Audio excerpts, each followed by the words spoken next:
નમસ્કાર ધોરણ 7 ના વહાલા વિદ્યાર્થી મિત્રો, આજે આપણે આ વિડિયો લેક્ચરની અંદર તમારું ગુજરાતી વિષયનો પાઠ નંબર 4 ચાલો ચરણ ઉપાડો એમનું સંપૂર્ણ સ્વાધ્યાયનું સોલ્યુશન જોવાના છીએ. તે પહેલા એક નાનકડી વાત કરી દઈએ કે નીચે ડિસ્ક્રિપ્શન બોક્સની અંદર એક પ્લેલિસ્ટ આપેલું છે, ત્યાંથી તમે ધોરણ 7 ના ગુજરાતી વિષયના તમામ જે સ્વાધ્યાય સોલ્યુશન આપણે મૂકતા જઈશું તેની લિંક ત્યાંથી તમને મળી જશે. પ્રશ્ન નંબર પહેલો છે વાતચીત. એમાં પહેલો પ્રશ્ન, આ કાવ્યની કઈ પંક્તિ સાંભળવી તમને ગમી અને શા માટે? તો આ કાવ્યની તન મન ધનથી હે જનગણા બસ જવું એ જ નિર્ધાર. આ પંક્તિ સાંભળવી અમને ગમી કારણ કે કોઈ પણ ભોગે સહેજ પણ રોકાયા વગર સતત આગળ વધતા રહેવું એવી આ વાત પંક્તિમાં કવિ દ્વારા કરવામાં આવી છે. એટલે આપણને પણ થાક્યા કે રોકાયા વગર સતત પરિશ્રમ કરતા રહેવાની પ્રેરણા મળે છે.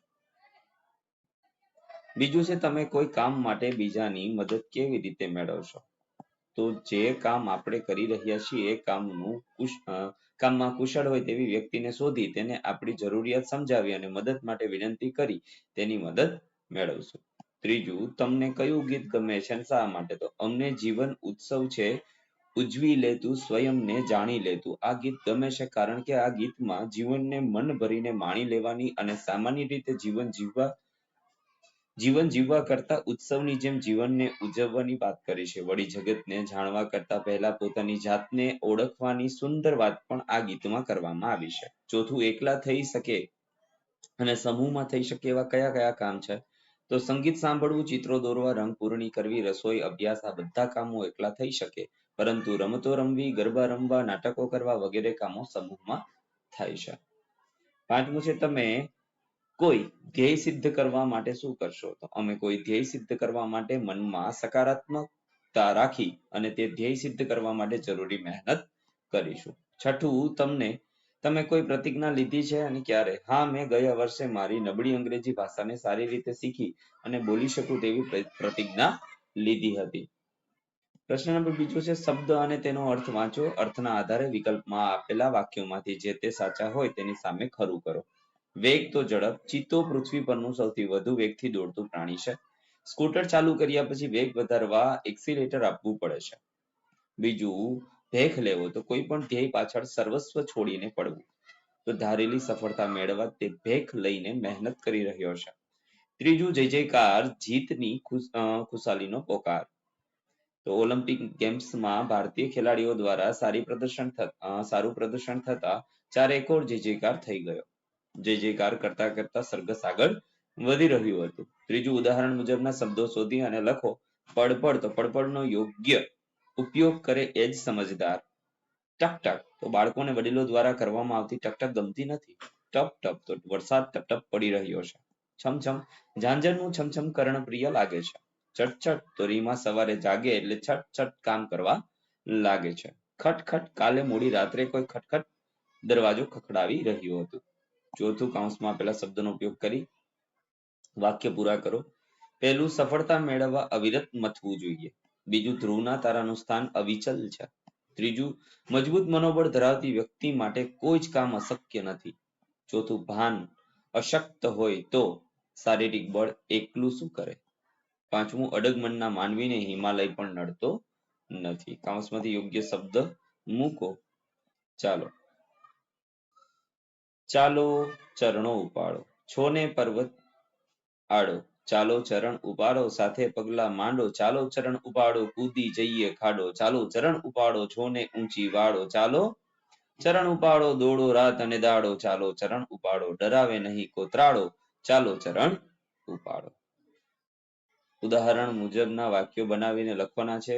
તો ચાલો જોઈએ. ચાલો શાળાએ જઈએ. ચાલો ઘરકામ કરીએ. ચાલો સિનેમા જોવા જઈએ અને ચાલો ફરવા જઈએ. સાતમું, વાક્યની શરૂઆત ચાલો, દોડો, કહો, બોલો, જુઓ, ઉઠો જેવા શબ્દોથી કરો.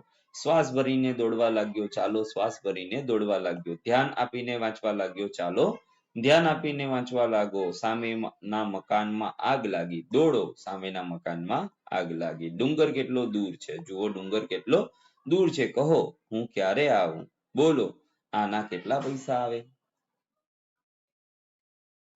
ઓકે, અહીંથી આપણે વાક્યો છે આ બધા, અને આ વાક્ય તો આખા જ છે બંને. આઠમું છે, કાવ્ય વાંચો અને પ્રશ્નના જવાબ લખો. કાવ્ય તો આપણે વાંચી લીધું. રસ્તામાં કેવા કેવા સંકટ આવે? તો રસ્તામાં કાંકરા, કાંટા, ધોમધખતી રેતી જેવા સંકટ આવી શકે. બીજું, સંકટની પરિસ્થિતિમાં શું કરવું જોઈએ? તો સંકટની પરિસ્થિતિમાં ધીરજ રાખી અને હિંમતથી સ્વાર્થી બન્યા વગર આગળ વધતા રહેવું જોઈએ. ત્રીજું, મુશ્કેલ માર્ગ કાપનારને શી કાળજી રાખવી જોઈએ? તો મુશ્કેલ માર્ગ કાપનારે હિંમત ખોયા વગર, સ્વાર્થ સામે જોયા વગર શિસ્ત, શાંતિ અને સેવાનો પાઠ સૌને આપવો જોઈએ. ચોથું, પથ તારો કાપીએ જા દ્વારા શું સંદેશ અપાયો છે? તો પથ તારો કાપીએ જા દ્વારા જીવનમાં આવતી દરેક મુસીબતોનો હિંમત, શાંતિ અને ધીરજ સાથે સામનો કરવો જોઈએ અને શિસ્ત જાળવી રાખી સ્વાર્થી બન્યા વગર દરેક પરિસ્થિતિઓનો સામનો કરવો જોઈએ એવો સંદેશ આપવામાં આવ્યો છે. નવમું, 5 અક્ષર વાળા જોડાક્ષર ધરાવતા શબ્દોની યાદી તૈયાર કરો અને તેનું ઉચ્ચારણ કરો. રચનાત્મક, ક્રિયાત્મક, વર્ણનાત્મક, શુભલક્ષ્મી, ભાવાત્મક, ઉપમાન્યુ, ભાવનાત્મક અને ધનલક્ષ્મી. આ ઉપર જે યાદી બનાવી એમાંથી તમારે વાક્ય બનાવવાના છે. તો રચનાત્મક, કવિતા લખવી એ રચનાત્મક કાર્ય છે. ભાવનાત્મક, દીકરી સાસરે જાય તે દરેક માતા પિતા માટે ભાવનાત્મક ક્ષણ હોય છે. વર્ણનાત્મક, તો તેણે વસંત ઋતુ પર વર્ણનાત્મક નિબંધ લખ્યો.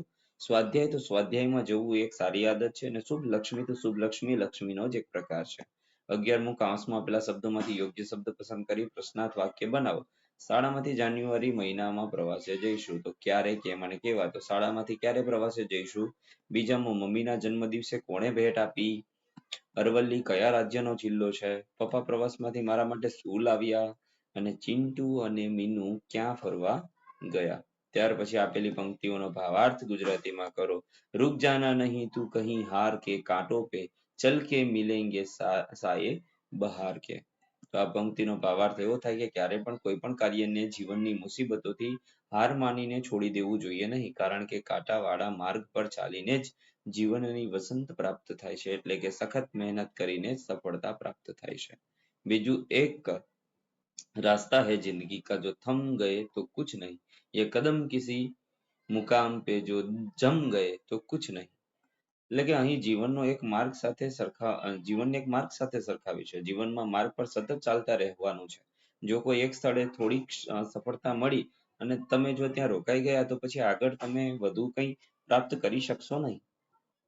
13મું છે આપેલા પ્રશ્નોના જવાબ. એમાં પહેલું, કવિ કેવી રીતે ચાલવાનું કહે છે? તો કવિ બધા જ ભેદ ભૂલીને એક થઈને નેક થઈને વાયુનો વેગ લઈને રંગ રાગને છોડી એટલે કે નાત જાતના ભેદભાવ ભૂલીને ભેખ લઈને હિમાલય જેવી અવિચલ ટેક લઈને ચાલવાનું કહે છે. કારણ કે કવિ કહે છે કે તન મન ધનથી જવું એટલે કે ચાલવું એ જ નિર્ધાર હોવો જોઈએ. આ રીતે જ રાષ્ટ્ર સેવા થઈ શકે. જો ઊભા રહ્યા તો મોત આવી જશે અને આ રીતે ચાલતા રહીશું તો જ જીવનનો જય જયકાર થશે. એટલે કે આપણા કાર્યોમાં સફળતા પ્રાપ્ત થશે. બીજું, માત્ર ઊભા રહેવાથી અને ચાલતા રહેવાથી જીવનમાં કેવો ફેર પડે છે? તો માત્ર ઊભા રહેવાથી અને કશું જ ન કરવાથી મૃત્યુ આવી શકે છે. પરંતુ જો આગળ વધતા રહીશું તો જીવનમાં સફળતા મળશે અને જીવનનો જય જયકાર થશે. આ કાવ્ય દ્વારા શું સંદેશો મળે છે મિત્રો? તો આ કાવ્ય દ્વારા સંદેશ મળે છે કે પરસ્પર એકતા રાખીને સતત પ્રયત્ન કરતા રહેવું જોઈએ. એ સફળતા પ્રાપ્ત થશે. બધા ભેદભાવ, રંગ રાગ ભૂલીને સફળતા અને રાષ્ટ્ર સેવાના માર્ગ પર બસ ચાલતા રહેવું જોઈએ. આપણે હિમાલયની જેમ મજબૂત અને અડગ બનવું જોઈએ. નિષ્ફળતા કે મુશ્કેલીઓથી ડરીને કે હારીને જો ઊભા રહી ગયા અને પ્રયત્ન કરવાનું છોડી દીધું તો મોત પણ આવી શકે છે. પરંતુ વિપરીત સંજોગોમાં પણ જો ચાલવાનું એટલે કે પ્રયત્નો કરવાનું ચાલુ રાખ્યું તો જીવનનો જય જયકાર થવાનું નિશ્ચિત છે. એટલે કે સફળતા મળવાની ખાતરી છે. મિત્રો, આ હતું સંપૂર્ણ એટલે સંપૂર્ણ સોલ્યુશન. ફરી મળીશું નેક્સ્ટ વિડીયો લેક્ચરમાં. ત્યાં સુધી આવજો. જય હિન્દ, જય ભારત.